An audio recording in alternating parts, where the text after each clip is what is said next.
آپ جانتے ہیں کہ حضرت بابا فرید گنج شکر رحمۃ اللہ تعالی علیہ کی ماں آپ کے مصلے کے نیچے شکر کی پڑیاں رکھ دیتی ہے۔ چونکہ بیٹا شکر سے پیار کرتا تھا تو کہا کہ بیٹے نماز پڑھا کرو، شکر ملے گی۔ تو شکر کی پڑیاں چپکے سے مصلے کے نیچے رکھ دیتی ہے۔ بیٹا سلام پھیرتا ہے، مصلہ اٹھاتا ہے تو شکر کی پڑیاں مل جاتی۔ اللہ اکبر۔ ایک دن کہیں گئی تھی، واپس پلٹی تو راستے میں ہی لیٹ ہو گئی۔ تو دل میں رہ رہ کے خیال آ رہا ہے آج بیٹا مصلہ اٹھائے گا تو میں نے تو آج شکر کی پڑیاں نہیں رکھی۔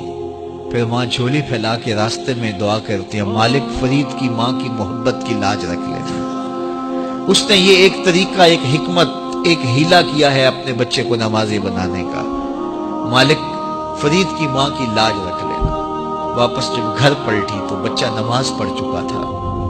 تو آتے ہی پہلا سوال کیا، بیٹے نماز پڑھ لی ہے؟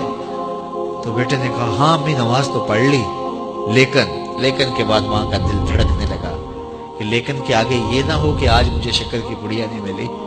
کہا لیکن، تو ماں کا دل دھڑک رہا ہے۔ کہا کیا بیٹا؟ کہا لیکن ماں آج جو شکر کی پڑیاں ملی ہے نا اس کا مزہ ہی کوئی اور تھا، اس کا لطف ہی کوئی اور تھا۔ کہا پہلے فرید کی ماں دیتی رہی، اب فرید کا رب دے رہا ہے۔ اللہ اکبر۔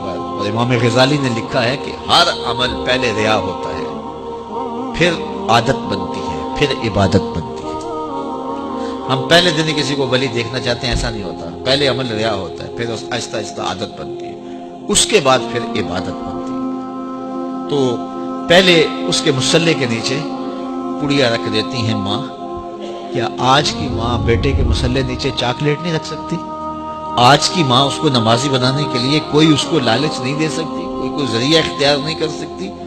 بابا فرید کی ماں، آج کی مائیں تو ماشاءاللہ بڑی پڑھی لکھی ہیں۔ اللہ اکبر۔ وہ تو سادہ دور تھا، لیکن سادہ مزاج ماں اپنے بیٹے کو ولی دیکھنا چاہتی ہے۔ آج کی ماں اپنے بیٹے کو ڈاکٹر دیکھنا چاہتی ہے، انجینئر دیکھنا چاہتی ہے، اچھا بزنس مین دیکھنا چاہتی ہے۔ میں کہتا ہوں بنے، ہمیں خوشی ہے، لیکن سب سے پہلے ماں یہ سوچے کہ میں اپنے بیٹے کو عاشق رسول دیکھنا چاہتی ہوں، میں اپنے بیٹے کو اچھا انسان دیکھنا چاہتی ہوں، اچھا مسلمان دیکھنا چاہتی ہوں۔ باقی صفات بھی اس میں پیدا ہوں، لیکن جو بنیادی صفت ہے وہ بچے کے اندر کوٹ کوٹ کے بھر دی جائے۔ تو مائیں اپنے بچوں کی اچھی تربیت کی ضامن ہوتی ہے۔ اقبال کہتا ہے تو نہ دانی کے سوزے کے راتے تو، دیگر گوں کر تقدیر عمر را۔ میری بہن تو نہیں جانتی، اگر تو بہن ہو کے قرآن پڑھے تو تیرے بھائی عمر کی تقدیر بدلے گی، اور اگر ماں ہو کے قرآن پڑھے تو بیٹا نیزے کی نوک پہ قرآن سنائے گا۔ حضرت خواجہ قطب الدین بختیار کاکی رحمت اللہ تعالی علیہ 14 پاروں کے حافظ تھے۔ جب استاد کے پاس پڑھنے گئے پہلے دن 5 سال 4 سال کی عمر میں، تو استاد نے کہا پڑھو الف لام میم، تو بیٹا سارا پارہ سنا دیتا ہے۔ کہا چلو بیٹا پڑھو سیقول السفہاء، تو وہ بھی پورا پارہ سنا دیتے ہیں۔ تلک الرسل فضلنا، پورا پارہ سنا دیتے، 14 پارے یوں سنا دیتے ہیں۔ کہا مجھے یہاں سے پڑھاؤ سبحان الذی اسری بعبدہ۔ تو استاد حیرت سے کہتا ہے بیٹے جہاں سے 14 پارے حفظ کیے ہیں اسی درسگاہ سے باقی 16 بھی حفظ کر لیتے۔ کہا میری ماں کو آتے ہی 14 پارے تھے، حفظ 14 پارے میری ماں نے کیے تھے، اور صبح جب اٹھتی تھی کام بھی کرتی رہتی تھی اور قرآن بھی پڑھتی رہتی تھی، اور یہ 14 پارے ہمیں بچپن میں ماں کی گود میں یاد ہو گئے۔ اللہ اکبر۔ جب ماں ایسی ہو تو بیٹا قطب الدین بختیار کاکی ہی بنے گا، ماں مائی راستی ہو تو بیٹا بابا فرید بنے گا، اور ماں ایسی پاکیزہ صفت ہو کہ اس نے غیر محرم کو نہیں دیکھا تو بیٹا شیخ عبد القادر جیلانی ہی ہوگا، اور ماں فاطمہ ہو تو بیٹا حسین اور حسن ہی ہوگا۔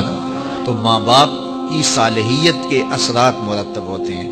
تو باپ اپنی اولاد کو حرام کا ایک لقمہ بھی نہ کھلائے، اور ماں اپنی عصمت کی حفاظت اپنی جان سے بڑھ کر کے کرے، تو پھر نتیجہ کیا ہوگا کہ صالح اولاد پیدا ہوگی۔ لیکن جب ہم اپنے لقمے کا خیال نہیں کریں گے کہ پاکیزہ ہے یا ناپاکیزہ، اور ماں پردہ کرنا نہ کرنا اس کو کوئی فرق ہی نہیں سمجھتی ہے، تو پھر وہ بھول جائے کہ اس کی اولاد صالحیت کے رنگ میں ڈھلے گی۔